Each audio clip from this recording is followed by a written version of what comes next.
everybody, and welcome to another episode of What the Trans. Yes, indeedy, What the Trans. Oh yes, I'm Alex. I am Ashleigh. Lovely to have you all with us. Thank you for joining us. How have you been doing, Alex? I've been doing well, chilling out. Still haven't sorted out the soundproofing, so there's a noticeable echo in my room. I see. I keep meaning to buy a new carpet. I've gone for a very Flint colour scheme in my flat at the moment. I see. So I was hoping to get some green carpets, and I was curious to see how close I could get it to looking like grass without it being AstroTurf. I see. Okay. You want a nice, fluffy green carpet. Although, speaking of things with a bit of a Flint theme, you might have noticed that's not what we have this week. We do not have Flint with us because, your boy's ill. Ill as balls, in fact. Like, if you're wondering where are they, he's currently at home being forced to do a Batman impression. Where are they? One of them's in bed. One of them's in bed ill. Rest up, Flint, recover, and, keep working on the Batman impression. I did, in fact, open up my laptop, get my microphone out whilst really ill, just to record this silly little bit. Yeah, make Robert Pattinson jealous, isn't it? Who's currently playing it? Yeah, I don't know. I don't keep up with all the men. The Batmen, the Spiders men, Iron Men. There's just so many men. There's too many men, too many people. And I get a bit bored of people talking about all these men in spandex suits. Yeah, with like shiny hammers and stuff. Although, admittedly, I am a bit of a sucker for Chris Hemsworth as Thor because, like that guy, like the guy I talked about in the intro of the last show, the guy from that band I saw who would absolutely get it. So could Chris Hemsworth. Who's Thor's girlfriend in the latest movie? Natalie Portman, yeah. That's some gender envy, or I think a lot of people have got like Spider-Gwen envy. I think that's a big thing in the trans femme community. It very much is, yes. So, like, have you been up to much? What was your last weekend composed of? It was I wish I could say it was productive, but it was mostly just... I've recently been going on a binge of playing the Lego Star Wars games recently. It's okay. A very big bit of a random niche, and I've never 100% completed a game, but this one just seemed a bit more doable than others. Not been too bad, and at some point we're going to be running the we're looking at making a Minecraft server on the What the Trans Discord at some point, so that's also exciting. Indeed. So there's going to be like so much pink, blue and white wool being used to make flags.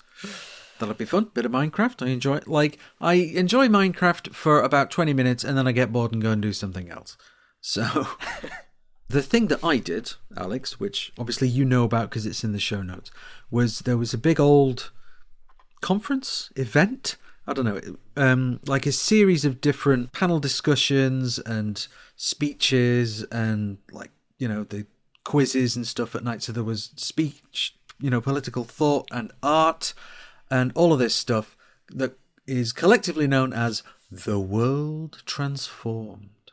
And the very first thing, like the thing that opened the whole program of the festival was, or one of the things that was on at 10 o'clock on a Friday morning was a panel about trans feminism, which was awesome. And I got a book recommendation out of it. And then when I was at the festival's bookshop a little bit later on, I was like, oh, there's that book. All right, yoink. So that's Enemy Feminisms. The writer, the name escapes me, but it's about like girl boss feminism and police officers and women who work for ICE and stuff like that. People whose feminism is actually kind of useless. So yeah, that looks really good. There were a couple of events, like panel discussions. So there was one panel discussion with Jeremy Corbyn and Zara Sultana, which I imagine was really good and super interesting, but I'd got literally no sleep the previous night, so I went to the transfeminism panel, realised I was crashing, and then got the bus home. So I ended up missing that discussion. But the following morning, there was the panel discussion, which did have Zach Palensky and Zara Sultana, and it was about, like, unifying the left. And that was very, very interesting. Yeah, there was some stuff about there wasn't much accessibility on one of the panels, wasn't there? Yeah, it wasn't great. I don't think they'd considered the accessibility too much. And although for that particular discussion, I didn't see anybody else in a wheelchair. I might have been the only one. But there was so many people, like all of the seats were full, and then the back of the auditorium was just full of people, like standing room only kind of thing. And if something would have happened, if we needed to evacuate quite quickly, it would have been very, very difficult. It would have been a problem, I think. So that's something I put in my tell us your feedback. Because I think accessibility could have had a little bit more thought put into it over the course of the whole festival, but that's, I'm not going to whinge about all of that stuff right now. But yeah, the world transformed. It'll be on again in a couple of years in a different city, and I may well go to it and get some more books out of it, because maybe by then I'll have read the 3 or 4 that I picked up at this year's. So yeah, that was my weekend. It was a good one. Getting more politically engaged. I met our friend, Zach Polanski. I met him after he did his panel discussion. And I said, nice to meet you in person, Zach. I had you on my podcast. And he was like, oh, it's Ashleigh, is it? Yes, it is. I'm just amazed he remembered. Yeah, I mean, considering the amount of people who's been bumping into at the moment, it's just been absolutely insane for him. I think Zach Polanski is quite good at being a politician. He remembers people's names and he remembers stuff about people. So I think, I think he's actually just genuinely quite good at that bit, which I suspect is one of the reasons for his success at the moment. Yeah, constantly people joining up at the moment, and I've decided to join up again, so might as well mention that for transparency, but yeah.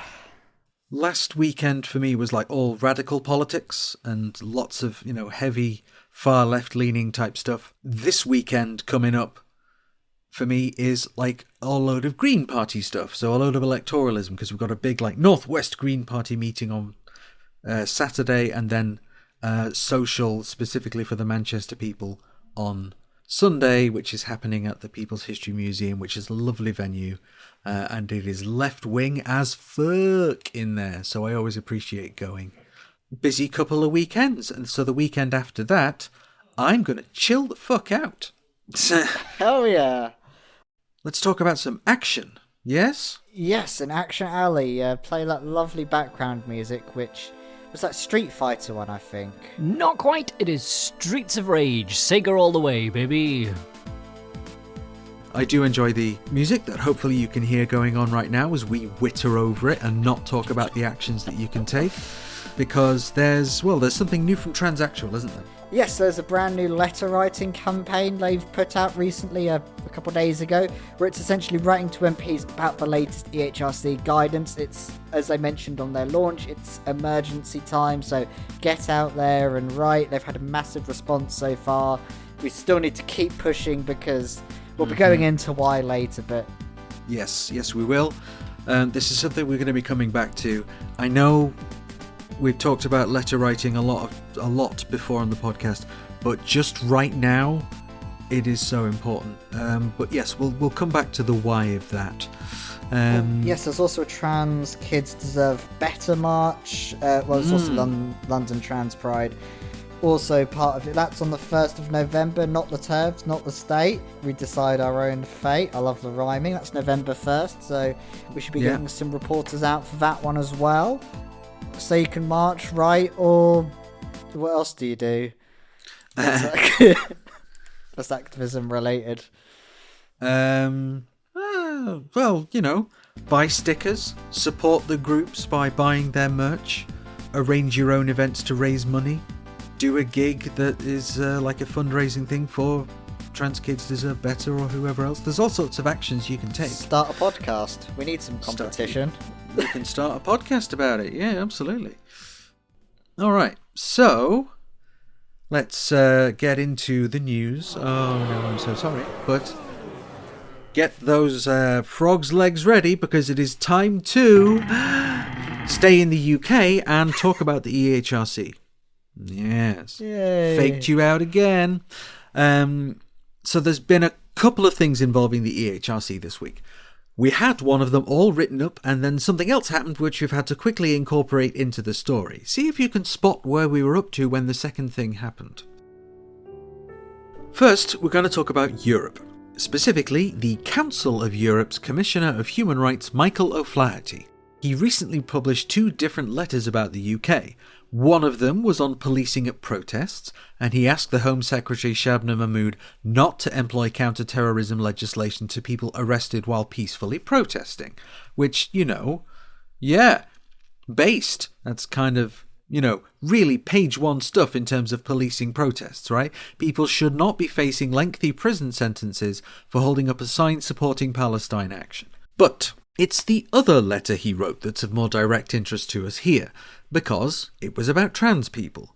The letter is addressed to both the chair of the Women and Equalities Committee, Sarah Owen, and the chair of the Joint Committee on Human Rights, Lord Alton. The letter strikes a very measured, reasonable tone and asks that the UK not take any action that would impact the human rights of trans people.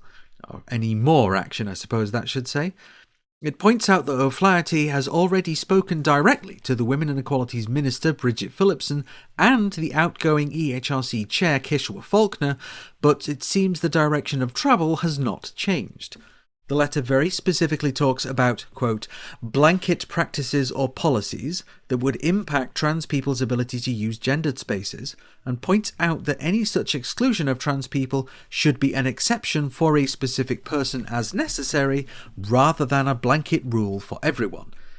In particular, it says that there needs to be, quote, clear guidance on how inclusion of trans people can be achieved across all areas, and how exclusion can be minimised to situations in which this would be strictly necessary and proportionate, in line with well-established human rights principles. I could go on, listing some very astute observations and the odd icily polite burn from this, but honestly, we'll include a link you can click on so you can have a read of it yourself. O'Flaherty is rather more blunt than, say, Victor Madrigal-Borlaug, so it's definitely worth your time. All this stuff that the government is doing is being seen and called out. However, the other thing with the EHRC this week was something that they did, which is they've now removed the much criticised interim guidance from their website. The guidance that was issued within days of April's Supreme Court ruling and stated that trans people should only use the toilet based on their biological sex, and actually went one further and said that in some circumstances trans people could be barred from using those toilets too. The guidance that caused a number of organisations to react to it and implement a bathroom ban on their premises? Yeah, that's gone now. Removed from their website. Bye, Felicia! Stop, don't come back. So that's good, right? Well, maybe. It depends on what their intention was behind taking it down. In place of the guidance, there's a suggestion that organisations querying what the Supreme Court ruling requires them to do should, quote, take specialist legal advice. The official announcement that the guidance had been withdrawn came at the very end of a much wider-ranging statement and actually said, kinda unusually, that ministers should, quote, act at speed to approve the statutory guidance. Now, the final version of the Code of Practice has not been issued yet, even though the EHRC said last month that they'd sent a copy of it to Bridget Phillipson. The guidance was apparently leaked to the Times and seemed to suggest that the finished version wasn't all that different from the interim guidance, which those fine folks over at the Good Law Project have already submitted a case to the High Court describing the interim guidance as unlawful. If the finished guidance says the same things as the interim one, that will also be unlawful. Good Law Project's trans rights lead and fearless reporter Jess O'Thompson said, now the guidance has been withdrawn, so should the exclusionary policies that organisations rashly implemented in its aftermath. If not, they could find themselves in hot water. So that's companies like Barclays, who immediately kowtowed to the interim guidance and banned trans people from using the, appropriate toilets while they're at work there. But after the guidance was pulled, Kishwa Faulkner wrote a letter to Bridget Phillipson urging the government to approve their new code of practice with all due speed. The The same day she did this, she requested Home Secretary Shabnam Mahmood pull the guidance from 2011. So we think they want to pull all guidance to put more pressure on the government to let the new version of the guidance go through uncontested. The line would be, people need guidance, so we have to have this new one at any cost. Now, remember, ministers have had a copy of the new guidance since September. Apparently, the delay in ministers doing anything with the guidance is because they are waiting for some follow-up documents from the EHRC, including an equality impact assessment, which would be an interesting and potentially hilarious document to read by itself. Now, once that hurdle is cleared and the impact assessment and the other ancillary documents are received, the guidance will then have to sit before Parliament for 40 days. So this is why it's important for you to contact your MP. I know it makes us sound like a broken record at this point, but all we need is one MP to submit a motion to debate and scrutinise the guidance, and then Parliament gets a proper say on it, and it won't just go through on the nod and become statutory guidance. Statutory guidance that's an actual fucking bathroom bill put in place by a hostile organisation shrouding itself in the language of human rights. When the initial Supreme Court announcement came out, they were sort of... The EHRC looked so smug that it was going to have all the power to do all it wants. But now we're seeing that time's gone on. Faulkner's slowly losing her job. I remember a specific line when I was watching Andor called "Power does not panic." It looks to me right now that they're panicking and they're not in control right now. Yeah. And I think that tells a lot about they're not in control here, and there's a chance that this could go really wrong for Faulkner, which is good. Oh yeah, I can't wait for her lasting legacy to just be failure. No, definitely. She's like hinging on this to be her final legacy, I think I heard as well. Yeah. She's hoping that this is, in a sense, the final nail in the coffin for trans people, but it almost certainly won't be, because we're not just going to shut up and go away. They seemed really shocked when we didn't as well. Yeah, they just assumed we'd give in without a fight, and it's like, no, that's not who we are. You remember the last time you tried to do this? And the time before that, and the time before that, and... Anyway, obviously we'll see what's going on with this, but seriously, please write to your MP. I was surprised that mine, stood up and said, this seems not right, but that's only because she's campaigning to be Deputy Prime Minister. Lucy Powell, for the avoidance of doubt. She's kind of stood up and said something while it's convenient for her to do so. So it's kind of like, come on, you've got to engage with it properly. Do it because it's the right thing to do, not because it's the right thing for you. Right? It's become a real political football inside the deputy leader, and is actually going to have it could even be a crux to Bridget Phillipson, because she doesn't want to push it through, because otherwise she'll look less... she's looking less progressive already, but it'll be a real problem if she pushes it through while the leadership contest is coming through. But also that is really grating on Faulkner for that reason as well, because they're not wanting to put the immediate get rid of Latrani's rubber stamp on it that they usually got from the Conservatives as well. I mean, she's proper throwing all the shit she can in a right old panic. One bit which I didn't realise was also that someone told me about. She also rocked up in the House of Lords to answer questions about it, pretending as if she's answering it on behalf of the government almost. I see. As well, which has got her in a lot of trouble as well. Yeah, because she contradicted Phillipson while she was there, didn't she? Yeah, exactly, which is not a good look if you're trying to appear as this, if you're going to, really cause issues like this, they're not going to want to pass through your legacy thing, which, if anything, is going to take a lot of political capital to push through. So, more on this story, as ever. It never stops. The EHRC is just the gift that keeps on giving. Or is it more like a cow and it's the kind of gift that keeps on coming out of its arse? And it just never stops. Cow keeps coming out of its arse? Yeah, as in, rather than it being the gift that keeps on giving, it's just a constant barrage of shit. Oh. Yeah. I was trying to phrase it slightly more delicately, but I should have just said it. Well, I did. Great. Okay.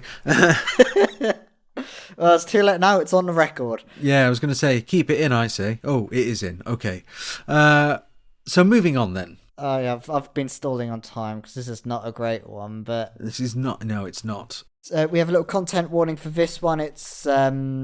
There's a content warning for carceral violence, so just be warned, we'll put a little timestamp when this finishes. If you'd like to skip to the next story, the timestamp is 27 minutes and 17 seconds.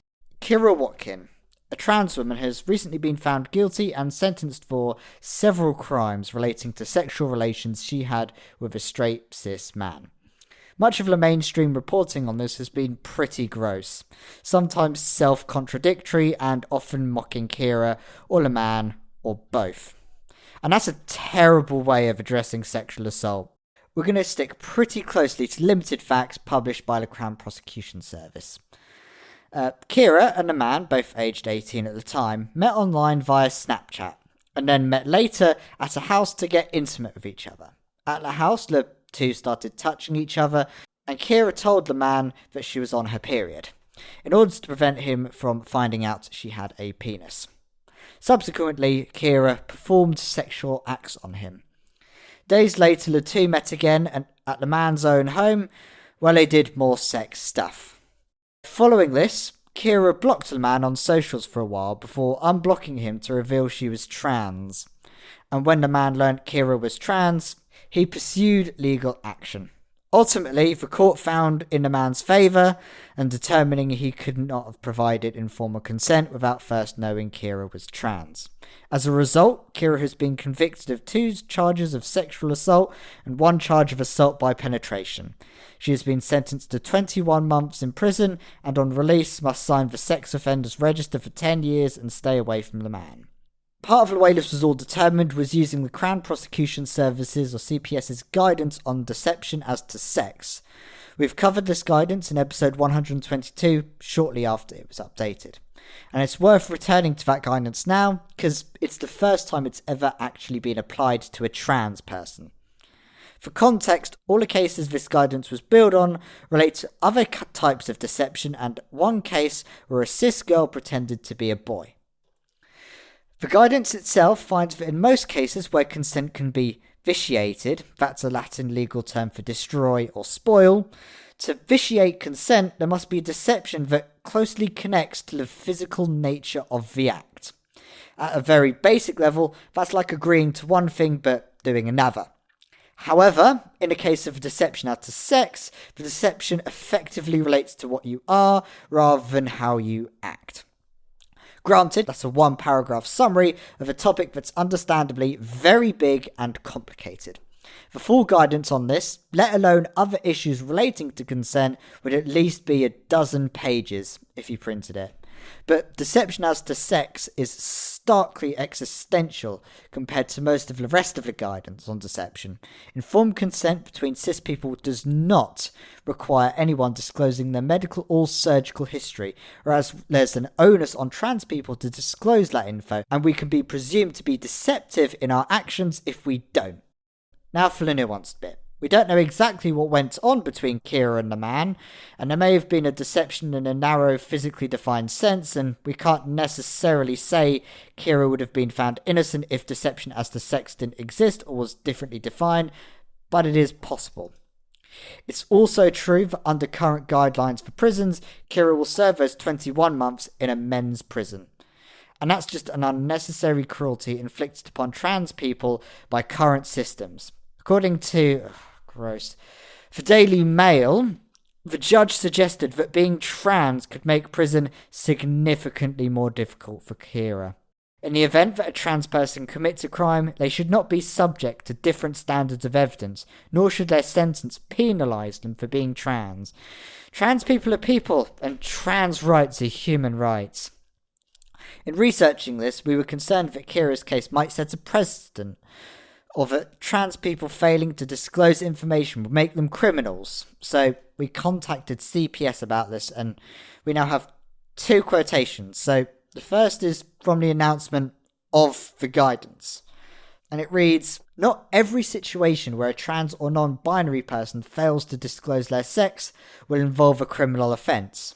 Each will be assessed on a case-by-case basis. And a second from the guidance itself. As with all cases, prosecutors must approach cases involving an alleged deception as to sex on the basis of specific evidence and circumstances revealed by the police investigation. So that was another load of text that we've just flung at you, and yeah, bit grim. Okay, so there's two worrying things. Kira spending 21 months in a men's prison, right? Yeah. Which the judge has acknowledged, that's going to be more difficult for you, but we're going to do it to you anyway. And then the other concerning thing is the precedent, because if this deception as to sex, like, at what point do you have to disclose then? You know, you meet somebody and, you know, you have a conversation and you arrange to have a second date, and then you disclose before the second date, like, listen, here's the thing I should probably tell you about. Can that person then immediately say, well, you deceived me as to sex because I thought you were a whatever, and then immediately try and take you to court on the basis of deception, even though no actual sex has taken place? Like, you know, where's the line? Where are we drawing the line? To focus specifically on the prison side of it, we've seen so much information about how trans prisoners are treated in the wrong prisons. We've seen how poorly Sarah Jane Baker was treated while she was in there, literally forced to, out of using HRT by her doctors. Yep. The carceral system is just, in its own right, a hellhole. Yep. It's state violence that doesn't need to exist, but does, because capitalism demands that people be punished. There were several sessions about prison abolition while I was at the World Transformed, but let's not get into that, or again we'll be here all day. Fuck this. Fuck this judgment. Fuck the people who've taken that action. And fuck the guy, right? Yeah. Fuck prisons and fuck the system. I suppose there's also another set of people who got told to fuck off as well recently. They sure did. But first, let's go to that angle, the place we love. Loser's Corner, baby. Loser's Corner. Hiyo, pet. How's it going? Flint here, speaking to you from beyond the bug. And yes, I did write that line, so Ashleigh had to do a Geordie accent. So thanks for that. This week's Loser's Corner is best summed up with two words. Bash back. Yes, the winners this week are the activist group who recently staged a protest demo outside of the Brighton Centre against the venue, holding a conference that weekend for Philia, a quote-unquote women's organisation that pushes anti-trans rhetoric. Philia has hosted She Who Must Not Be Named in the past, and this year had LGBT Alliance, Transgender Trend and Julie Bindel there, among others. So, what did Bashback do? They sprayed the building pink, along with the words "Turfs out" and "Bash back," as well as breaking some windows. A spokesperson speaking to Scene Mag said that they have blood on their hands, and that it plays host to some of the most vicious transphobia in modern pop politics, which, well, yeah, it makes sense from the guest that we've just read aloud to you, doesn't it? The conference still went ahead, but apparently dissolved into infighting between those who supported a free Palestine and those who did not. So, you know, yikes. Now, this isn't the first time that Philia has drawn out direct action for its hateful stances either.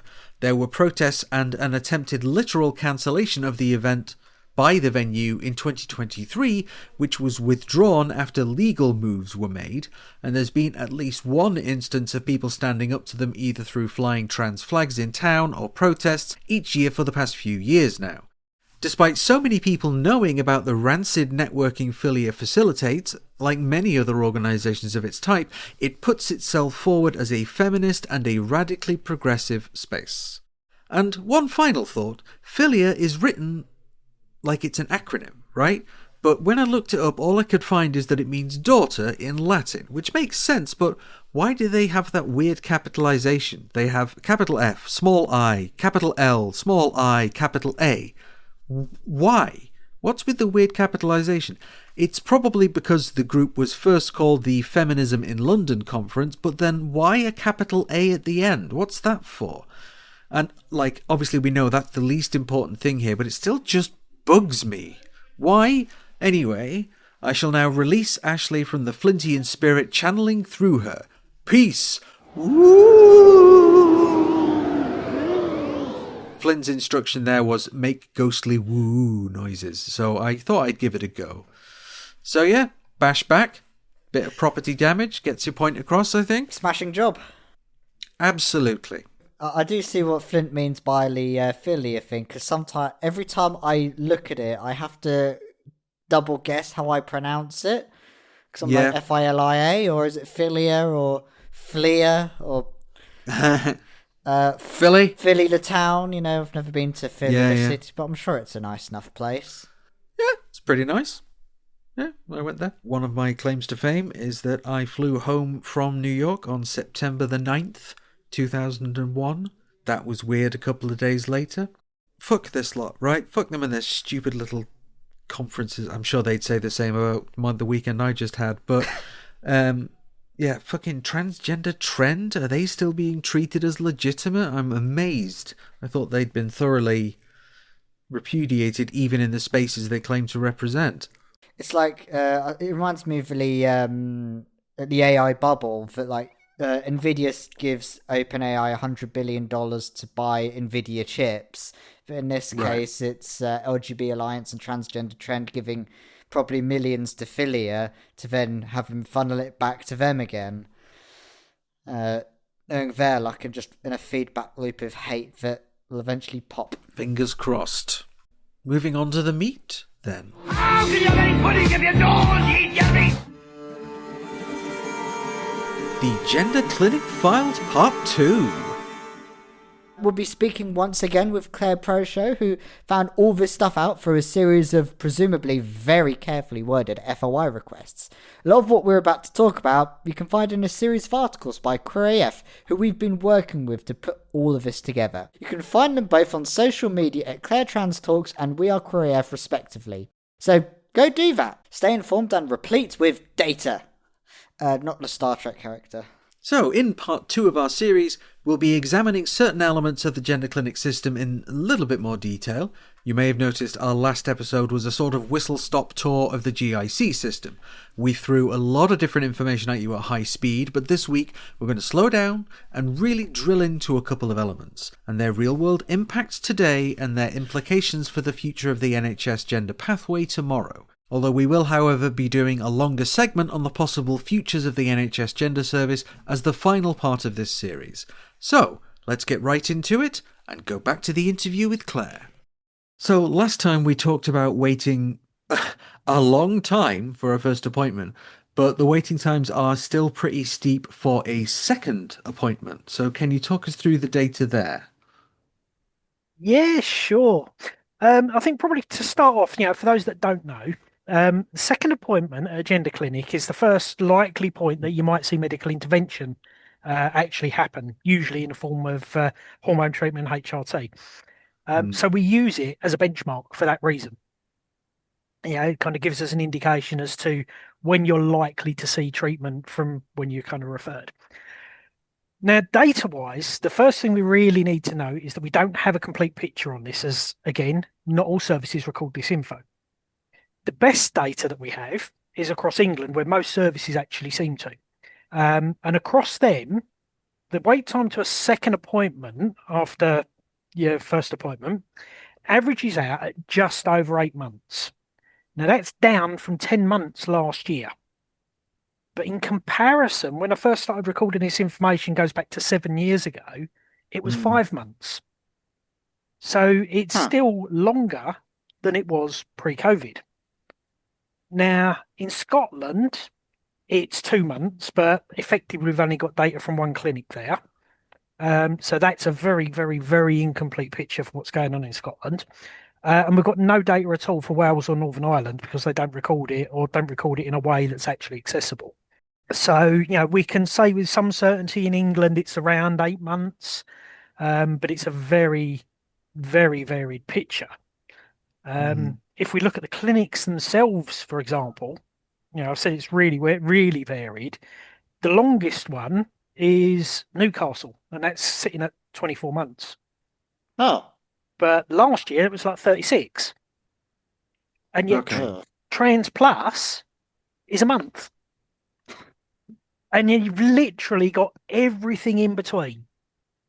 So there's no real consistency there, which I think Yeah. kind of shows you just how varied the operational the operations are at each of the gender clinics in the way they kind of look at things and manage things or not manage things as the case may be.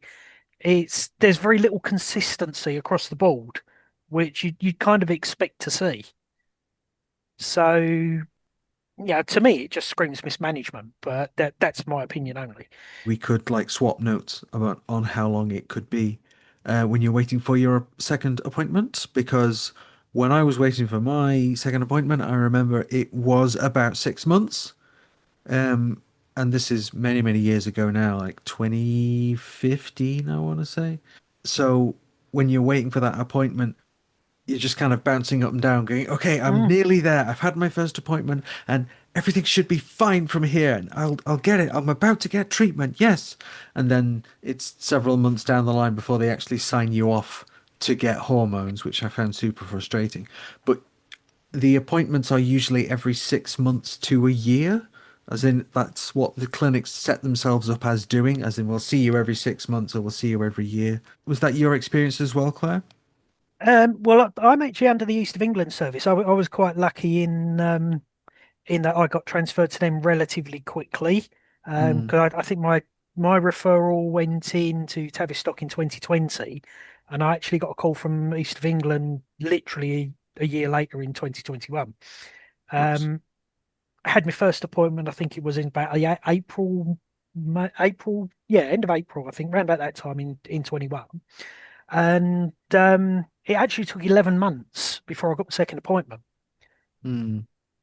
And I was already on a bridging prescription at that point. Yeah, I found a GP that gave me a unicorn, so which was it helped, but it was such a low dose. All it really was doing was stabilizing my mental health, and not really leading to much in the way of physical changes, which is kind of what I was after. But yeah, 11 months it took, and that was with a new service, effectively. Yeah. No, definitely. So I suppose sticking with the treatment itself, there seems to be a very lengthy pathway in general to get from one end of treatment to another. What does that look like in the data? Yeah, that's an interesting one. I mean, what we need to do is that to measure treatment duration, first off, we need to kind of define what it was we actually wanted to measure. So I kind of looked at it as the length of time from a first appointment to discharge from a service where that discharge is actually marked as treatment completed. That information came back when they could provide it in days. Now, we've got a similar picture again here to what we're looking at with regards to second appointments in terms of data, in that we've only got a very partial picture of what's going on. The vast majority of services don't collect this data at all for a number of reasons. We kind of already alluded to, some services in Scotland don't discharge people at all, so they stay on the books for life. Others record it in ways that is not accessible or don't record it at all. So the data that we do have only relates to a few services in England. So I think the best we can say is it gives us an indication as to what's going on, but it's not definitive across the board. But that indication is not pretty. So, bit of context, back in 2018, 2019, the average treatment duration from the clinics that could provide that data was 863 days. So that's about 2 years, 3 months, 2 years, 4 months. In 2024 and 2025, that's now 1,901 days, which is about 5 years, 2 months, 5 years, 3 months. So it's more than doubled in those 7 years. Now, we can't say definitively why that may be, but we suspect that the biggest reason for that delay is delays in accessing surgical provision, which I think Newcastle alluded to on their webpage. Now, if clinics are doing what they are supposed to do, as you mentioned a few minutes ago, they're supposed to have a kind of a review every 6 months or so while you're waiting. So that basically means everybody that's sitting on a surgical waiting list effectively will have 1 or 2 appointments a year for an additional 2.5 years over, what's increased from 7 years ago. So effectively, they're taking up anywhere between sort of 3 and 6 appointments over those 2.5 years each that could be used by others if there was no delay. So effectively, you've got more people on the books for longer. But we don't know at the moment, or I don't know at the moment, how many people are currently on the surgical wait list. So we can't kind of gauge what that impact might be. So, but I would suspect it's taking up a big chunk of those resources that they're using. And I think it'd be an interesting question to ask probably next year with I think it's GNRDSS, the Arden and Gems lot who manage the central wait list. Oh, yeah. So Yeah. I'm thinking next year I might do a parallel FOI to them and kind of just getting a rough idea as to how many people are actually on the surgical wait list broken down by clinic. And at least that might give me a ballpark figure as to, well, yeah, we can see these people are kind of waiting this long. That means they're taking up X amount of appointments because of the surgical delay. So it gives us another potential measure, but I just don't have the time to do that at the moment. But I think I'll add it to the list for next year. We'll see you next year for that one when that comes. Yeah, it's going to be an interesting one, I think. Yeah, and we're saying this in the context of, information we're getting out of gender clinics. So saying it's interesting is genuinely true. It is also maybe a bit daunting and depressing for a lot of people. Yeah. And I guess this is the big one for this section of the conversation. So the current state of treatment for those people who are between 18 and 25. What's your take about how it's all shaking out at the moment? Right, yeah. I mean, this is a really interesting one, and I think probably the first thing we need to say is we need to be a little bit careful around this, as there's a lot of speculation out there, but there's little in the way of concrete information at the moment as far as what the NHS is going to do in regards to under 25s in the wake of the levy review. I mean, if we recap for a moment, we all know that CAS mandated a separate pathway for under 25s. But it's never been clear what this would actually look like. And the NHS hasn't kind of defined it. So we're kind of poking around in the dark a little bit on this. As part of the work I've been doing, one of the things I gathered this year for the first time was age banding data. So looking at age banding on the wait lists and for referrals for each of the clinics. So it's kind of basically seeing who was under 17, who was in the 18 to 25 bracket, who's in kind of 26 to 35. So it kind of gives us a rough idea demographically who's sitting on the waiting lists. And what that did was let us find out that on the waiting list, it was roughly about 66% of people were under 25. And on referrals, it was about 61%. If we take those together as of March 2025, that worked out about 32,000, just over 32,000 people on the waiting list that was under 25. So it's a huge chunk of people. Yeah. Now, because obviously we don't know what's going to do, what the levy is going to bring with that, what it does is it lets us do a little what if kind of playing about data modeling. I do want to reiterate, this is just purely speculation. And what I did was basically model a scenario that effectively said, what impact would it have on referrals and waiting times if anyone under 25, so that 32,000 people, were removed from adult services? And what that data let us see was effectively, looking at the waiting lists and the waiting times, UK average wait times would drop from 25 years to about 9 years. Now, in England, that would actually drop to an average of around 4 years. Northern Ireland, it'd go from 41 to 14 years. Scotland, it'd go from 224 years to 21. And in Wales, it'd go from 2 years to 1 year. Yeah. Now, in England, the individual clinic times really varied. Some were hovering around 4 years, some were still shy of 10 years. But I think looking at the picture overall, it really wouldn't improve matters in regards to waiting times. It'd bring them down a bit, but those waiting times are still unnecessarily long. Now, if we look at referrals doing the same thing, taking out under 25s, we also found that there would be a shortage of initial assessments across England. Now, if we go back to kind of what we found with the main UK dashboard, we found in the last year that there was about 10k short, 10,000 initial appointment shortfall compared to referrals. So that shortfall would still exist in England. I think it was about 750 if we kind of took out that cohort from the referrals. It was a lot smaller in Northern Ireland, and there was an excess in Scotland and Wales. So, it wouldn't make much of a difference there because you can't see people in England being referred to Scotland and Wales to take up that excess because the NHS just doesn't work in that way. So what it basically means is it wouldn't make any real difference. The wait lists, especially in England, would continue to grow because there'd still be a shortfall, but just at a slower rate. And that is without factoring in that actually that under 25 group, you're going to have effectively a demographic time bomb popping into the waiting list every year of an unknown number, which would then bump the waiting times again. So, and that's a complete unknown. So I'm kind of hoping when we take that kind of what if scenario, it basically tells us that if the NHS are kind of banking on removing a big chunk of people out of the services to actually fix the problem, it ain't going to fix the problem. That's what it's let us do and see.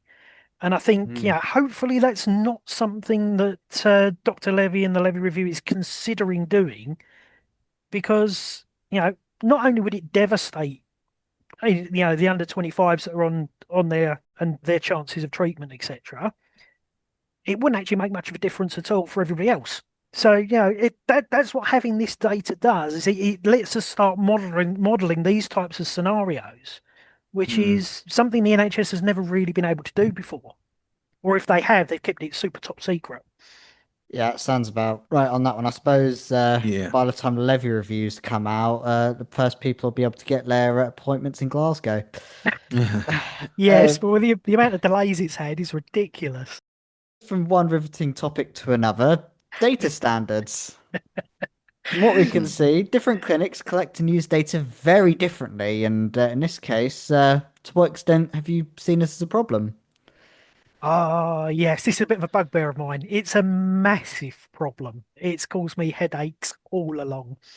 Basically, when we talk about data standards, what we're talking about is effectively all of the clinics or each of the clinics are all recording different things and measuring things differently, or in some cases, not at all. So, over the last 3 years I've been doing this, it's been a real effort to work out exactly what they do record, identify where it's the same, so we can then compare it to other clinics, and then work out how to measure all of that in a meaningful way. That's taken a hell of a long time to do. The initial cut was in the original GIC report, and I've kind of just expanded upon that from there each year. So it's been a massive, massive job. Now, thankfully, there's only so many ways to record the kind of information that we're actually after. So a big chunk of what we've been trying to do is effectively to find out if they hold it at all. And some clinics do, some clinics don't, some have it electronically, some can't, some can get it easily because it's electronic, some have only got it in manual record, so they can't report on it at all. Now, to my mind, if you can't gather that information quickly and easily, then you're not doing proper record keeping. And if you can't do proper record keeping, you can't keep track of what's going on in the service, how it's going, what resources you need, etc., etc. Which is effectively why they're failing, because nobody's got their eye on the ball. If we was running a business in that same way, you'd be broken bankrupt in a couple of months, because you just wouldn't know from one month to the next what it was you was actually doing. Now, thankfully, there seems to have been a little bit of movement in this area, because some clinics and some services have actually started to record things that they didn't record previously. Hence, we've seen little bits of data kind of pop up as a bit of a surprise, actually. I think I had a couple of bits from Northern Ireland, for example, that they'd never recorded before. I've kind of heard on the grapevine, so this is kind of take it with a pinch of salt, that some of this is the result of the original GIC report pointing all of this out, and effectively Dr. Levy going, WTF? Not WT2. Yeah, exactly. And interestingly, I've also seen a recent FOI by the Trans Advocacy Complaints Collective, basically showing that there's a data gathering template for Levy that includes a lot of the same info that I ask for on a yearly basis, but doing it on a monthly basis. Okay. Plus some stuff I never knew existed, but was going to ask for next year. So them doing that FOI has basically saved me a little bit of work because I know that data actually exists and they're reporting on it. So I can kind of pull some stuff down and marry that into the work I'm doing and make that side of things a little easier. So that's really, really helpful. I have been working with TAC in the background on a couple of little bits and pieces around this, but I didn't know they'd actually kind of submitted an FOI in that regard. And I think the biggest question we've got at the moment in and around that, not to kind of steal their thunder, is effectively, is it going to persist or is it something that's going to die off once Levy dies? And that's a question we don't have an answer to just yet. The report, you mean, not the actual person? Yeah, the data template. Yeah, sorry. Things do seem to be moving slightly, but I think it's kind of slightly encouraging that we've pointed some stuff out, and even if it's happening clandestinely, some notice seems to have been taken and some action seems to have been taken. That's good. Yeah, surprising. I remember showing my friend who's slightly a little bit more clueless on this sort of thing. He was like, right, is there any data we can compare to that might have just been released publicly of this sort of type? And I'm like, nope, no one's done it. And he was like, what? The amount of shock I had from that person about the fact that they haven't done this data properly, and you're the only person who's basically doing this thing was absolutely shocking. Yeah, I mean, again, that's been a bit of a bugbear of mine kind of all along. We've had lots of anecdotal stuff and reports out of the big orgs about waiting times, but in all of that time, nobody has thought to kind of use the tools at our disposal to actually build a proper picture.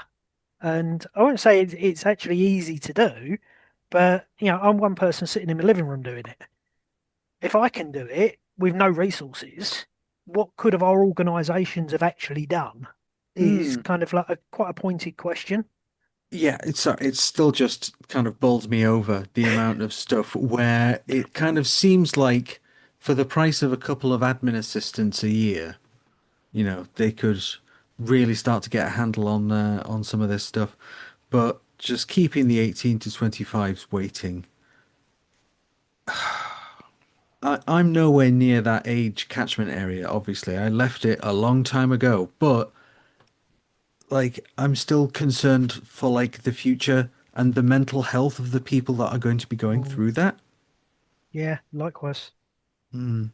Especially those who are coming out of the See What the Children and Young People service, who then hear of even more obstacles afterwards. That'd be a massive blow.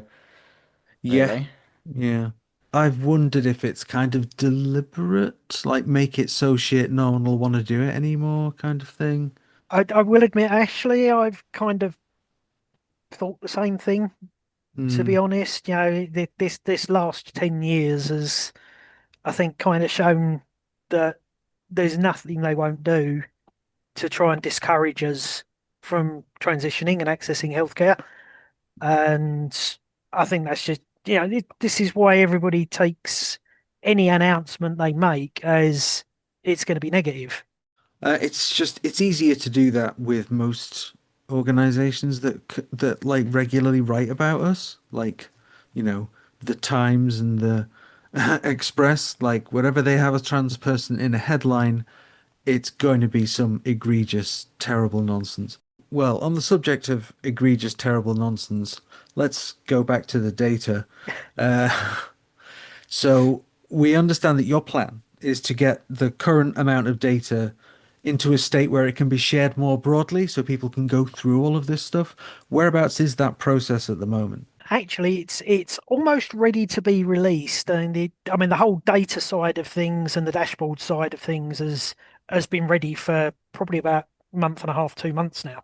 And it's kind of been out there in a very limited public release, so people can sense check it, kind of like yourselves and a few other trusted people. But we're almost ready for a full public release. So what good. people kind of know what that entails. So I've got a couple of little things I want to tweak, but nothing major, and it's not going to change any of the graphs or the dashboard. It's more kind of look or feel stuff. But what I've effectively got is 2 data dashboards that are pretty much ready to go. Now, the first one effectively covers the whole UK-wide picture, as well as the national pictures. So for each nation, you can kind of select each nation. Alongside a comparison tool and my analysis for 2025. The second dashboard is very similar, but it actually looks at each clinic in much more detail. So it really is a lot more granular for each clinic. Each dashboard has got a ton of data on it.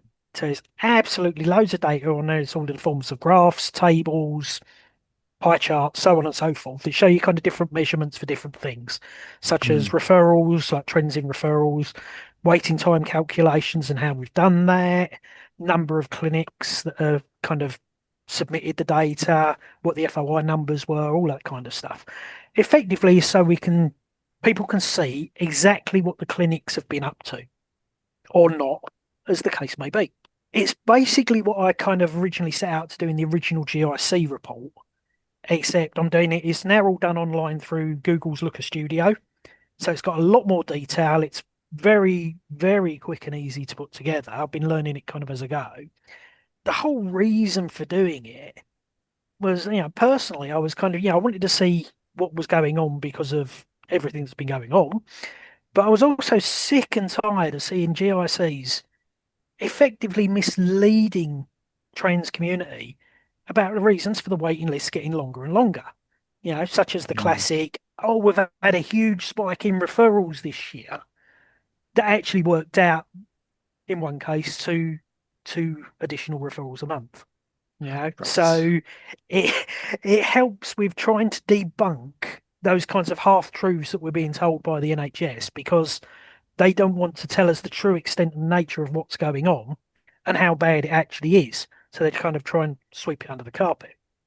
Now, what I'm hoping is that all of the core data that drives all of this, I'm going to have linked from the dashboard as well, from the UK dashboard as well. And I'm hoping to make them live alongside the hate crime dashboards I've been working on, which we kind of touched on last year. I'm kind of tweaking at the moment with the latest data from England and Wales, so they're not ready yet. But I'm going to put them on my website on the same day, hopefully, as the last article in the series that we've been doing with Queer AF. Maybe we need to get Queer AF on a hate crime data as well, actually. Yeah, probably be a good one. But I think that's 25th of October. So I'm aiming for that same weekend. So I've been doing a bit of web work this week to kind of start getting that ready. We shall have to start calling you Peter Parker, or Gwen. I can't remember Gwen's surname, but I'm not sure it matters. Stacey? Gwen Stacy, wasn't it? Gwen Stacy. Yeah. Okay. Probably. Cool. Good stuff. Essential reporting. The news you need. WTTN. So I suppose with the information we've put out so far, there's just been a gigantic reaction to it so far. Some really interesting thoughts from people, and it's really blown up our social media and everything. How have you found it? Yeah, I mean, to be honest, it's been pretty amazing, actually. And the first thing I've really got to say, while I've done the whole data side of things, this has been kind of a joint collaborative effort. It's you folks over at WTT and the folks over at Queer AF who have really kind of driven out the stories from it and what we want to kind of tell with that kind of thing. But the public reaction, I suppose, given the dire nature of some of the content, has actually been pretty incredible. Yeah, we've seen so. I mean, we saw, was it Maggie Chapman skeeted it out yesterday Yes. in a little video. So it's actually starting. It's taken a couple of weeks, but it's starting to reach people who are change makers, Mm. and it started that conversation, and it's getting that conversation going, which is what we've wanted. A lot of our community already kind of knows a lot around this kind of stuff, or suspects a lot around this kind of stuff. So Yeah. this work is to keep our community informed, but it's also to inform everybody else as to the real nature as to what's going on. So, and I think we've really succeeded with that so far. And it's kind of a bit humbling, I suppose, in some ways. The amount of effort that's gone in from all parties to see it kind of reflected back in such a positive way for something that's actually quite a negative topic has been really incredible.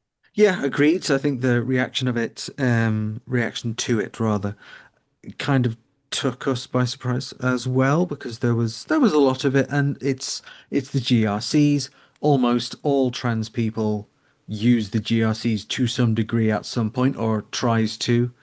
So for it to be kind of received that way is, well, it's really cool.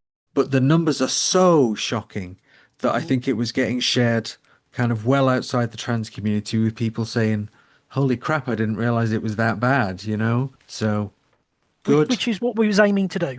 Yeah, that's exactly it. Exactly right. Yeah, I gotta say, Lee, when I was looking at some of the stories, some of people was like, "Oh shit, I'm in Glasgow," and I just felt the worst kind of, "Oh God, I feel so bad for you." I mean, I think we kind of touched on it previously, but there's also the argument there as well. I mean, we know it's bad. We all know it's bad, but this gives our community the ammunition it needs to force change. Yes. And Yeah. and I think we've kind of, for obvious reasons, shied away from talking about growing waiting lists for a long, long time. Mm, But I think things are now actually so bad that we're doing ourselves a disservice if we are not talking about it. yeah. Because on top of everything else, it's just like, actually, this is just another pile of crap on top of the pile of crap that's already there. Yeah. So, in some ways it's good, in some ways it's bad, but as they say, sunlight is the best disinfectant. Mm, yeah. And these people have got away with this stuff for far too long. What we're doing is casting a bit of sunlight on it. Thank you very much for your time. And we will speak to you again in a couple of weeks, where we're going to talk about the future, the potential future of where the gender clinic system could go from here. So thank you very much for sitting down with us tonight, Claire. Yeah, thank you very much for having me. A pleasure as always. Thank you, Us in the Past. I thought that was kind of interesting stuff. Again, some of it's surprising, some of it isn't. And it's definitely this is kind of the best we can interpret through the data. And I am looking forward to the point when that dashboard that Claire talked about is ready. So then anybody can just have a look through this data and kind of pull out different observations as we did on the most recent episode. Because we've got access to it, and it's genuinely quite interesting, fiddling with all the different options there are and pulling different strands of data out of it. But it's not perfect. It's not a complete picture. There's different clinics that take different kinds of data from their patients and blah, blah, blah. Good stuff. Looking forward to that. And join us again for part 3 in a couple of weeks. But that's it. Oh, wait. No, it isn't. Is it not? No. We've got to do some trans joy. Oh, yeah, the trans joy. So Grabilicious says, been to see a makeup artist for lessons and feeling good about smoky eyeshadow for the first time, and hell yeah, it looks really cool. Mia Kochu, who has today just received their official discharge letter from NOTS GIC, and may I wish well whomever is behind me in the queue. Aria said, not necessarily trans related, but there's a toddler on my train smiling at me. I find that although sometimes parents are weird, little kids are friendly with me sometimes. Could be the maternal energy I give off. they didn't really do this pre-transition. Interesting. So BMO back in August was up in Somerset when they're usually in the south of the UK. And while I was waiting at a really quiet and small train station, this little kid and her sibling came up to me after running around, and the little kid really politely and sweetly went, "Excuse me, what's your gender?" in the most stereotypically innocent British kid voice ever.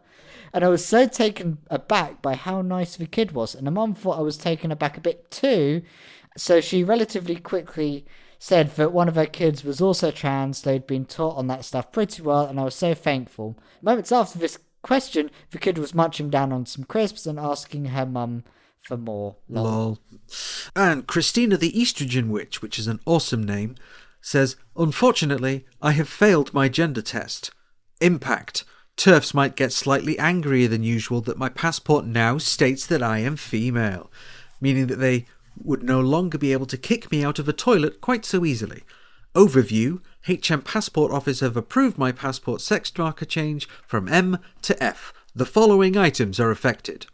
Passport." Yes. It's nice that something you can change fairly easily on that one. Yeah, indeed. Yeah, so next up is Foxy, who this year I was invited to be a bridesmaid for one of my long-term friends whom I went to school with.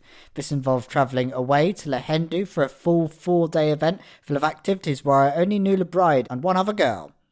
As well as all the other duties that come with the endeavour, I nearly declined out of fear, but I'm so glad I didn't, as Lahendu wedding and other various activities I took part in with other women were the most affirming and wonderful experience, especially as I first started transition at 29 and I'm 33 now. It finally felt like I had made up for a little of all the lost time spent not being who I really am, and I felt really glad to have had these experiences in conjunction with my friends on a special day.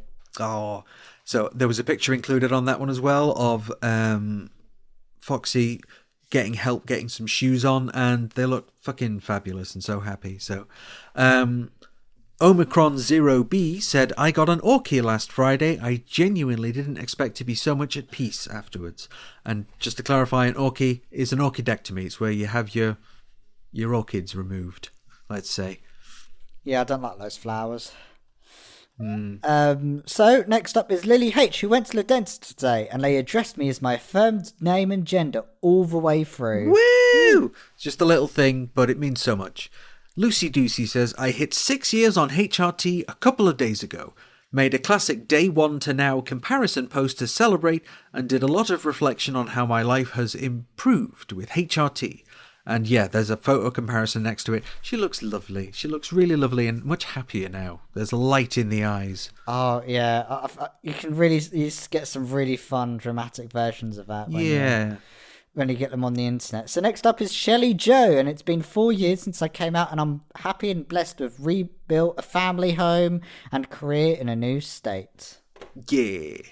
Sammy Bunny says, "At an appointment and got gender correctly," and they had a photo of her wearing a Black Sabbath t-shirt. So yeah, rock on.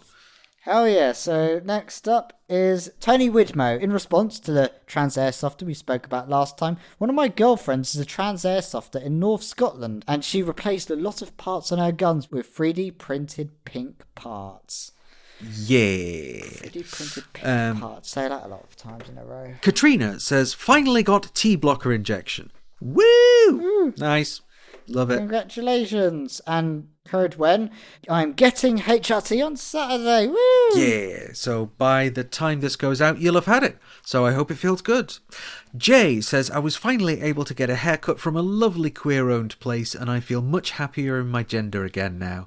Yeah, I love finding a good hair place to get to. Like, I can't really get out and about into the hair places, so I have a woman who comes to me, and she's lovely. But it's really nice to be affirmed when you go and get your hair done. It's lovely. Yeah, I need to get my hair done soon. I'm trying to find a hairdresser who can do like the keratin treatment, because my hair's like a bush.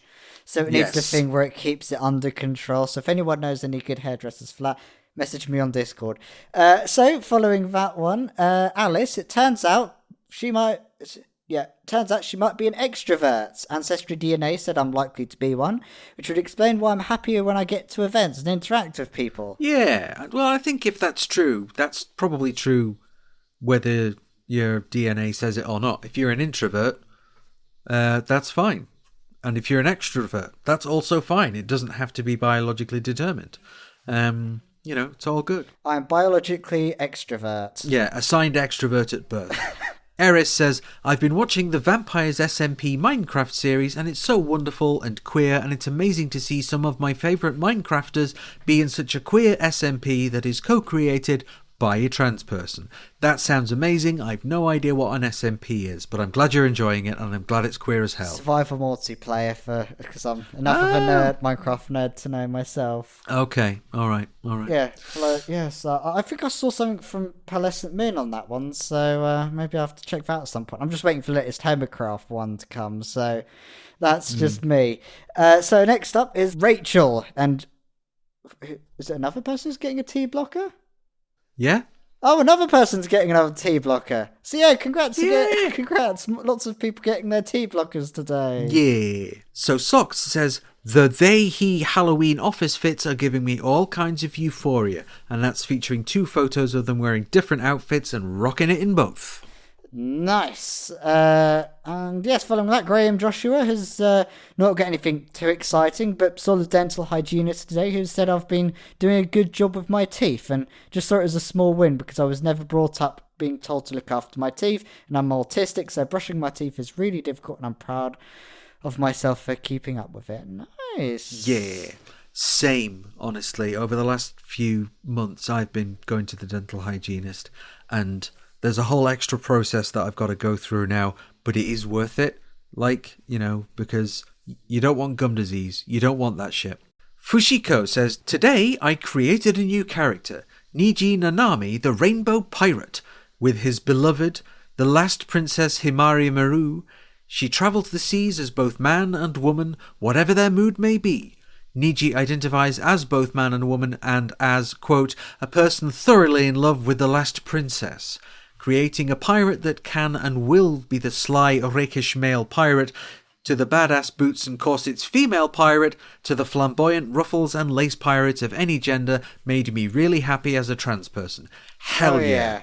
Don't know what the character's going to be used for, but that sounds amazing. Yes, we need more trans pirate stories. We need them written now. Yarr! And following that, Kit said their friends are getting married this weekend. Fabulous. Again, by the time this goes out, they'll have gotten married a couple of days before, so I hope that goes well. And you've had a splendid time at the wedding. And finally, our old friend Laura, Queen of Seagulls. Serendipity has induced an amazing fellow friend into my life. And I love it when serendipity does that. That's some good stuff. Everyone's having some fantastic weekends. I'm quite jealous. Yeah. Well, you can find a way to have a fantastic weekend, I'm sure. Even if it is just staying in with an SMP. That's it. That's the show. Da da da. Da-da-da. Amazing. Thank you all for listening. We will speak to you again next time on our third and final part of our Gender Clinic Files series. Thanks for sticking with us, and we'll speak to you again soon. Yeah. Bye. Bye. This episode of What the Trans was produced and presented by Alyx and Ashleigh, and written by Sammy, Flint, and Ashleigh. It was edited by Amber Devereaux and Amber Roberts, and our opening theme music composed by Woritzari Yui Karlberg. And our episode thumbnail artwork was created by Iboa Appears, and transcription performed by Sam Wyman, Rowan B, Rachel Aldred, and Georgia Griffiths. We would especially like to thank our producer-level patrons, who are Erin Carlson, Flute Punk, Sap, Sabrina Artis, Mika, I'm a fawn, you dork, Kellen York, The Splund, Tanya B, Melissa Harker, Tig Slater, Willow_tree, Katie Cox, Levi Hart, Zoe B, Michael Jarjour, Danielle Hardwick, Ossian, Mel, Heather Patterson, Toby, Gorstar, Susan K. Quinn, Undead Narfa, Bex the Mermaid, Hazel Dust, Laura, Queen of Seagulls. Becky Cheadle. Jordan Starr. Lee Downs. George Simmons. Carly Silvers. B Squared. The Socialist Party of Great Britain, 1904. Sarah. Eris. Tin Roof. Naystrom. Lex Phoenix. I am not a political statement. This is a political statement. Chuck's Brick. Andrea Brooks. Jack Edwards. Dulcie. Orion Matrix. Now Arts. Needles and Threads. Flaming Daphne. Dr. McGee. Jen. Katie Reynolds. Georgia Holden Burnett. Grabalicious. Muxaphon. Route -1. Gray. Elizabeth Anderson. Bernice Roust. Ellen Mellor. Jem Hoskins. Trowan. Ashley. Setcab. Jane. Roberto de Prunk. Rose Absolute. Sarah. Cena. Kiki T. D. Sky Killane. Eric Whitman. B. Monsieur Squirrel. Siobhan Fergus Evans. Anubis the Jackal. Brandon Craig. Break the System. Sean Phillips. Heidi Reardon. Lentil. Clara Volume. Samantha Raven. Tabitha Joe Cox, aka Candy. Murgatroyd. Ontologically Unjust. Stella. Cinder Goza. Rebecca Prentice. Crazy Richard. Dan Oblivion. Helen. Elle Gray. Nick Ross. Melody Nix. Fiona Punchard. John. Laura Bailey. Ted Delphos. Kai Lewin. Vic Parsons. Hey Vic. Patreon user. Vic Kelly. Sabrina McVeigh. Cassius Adair. Melissa Brooks. Karakan 12. April Heller. Sophie Lewis. Alexandra Lilly. Claire Scott. Ariadne Pena. Lauren O'Nions. Bernard's Pink Jelly Bean. And Lanos. Thank you so much. Thank you all for checking it out. Bye.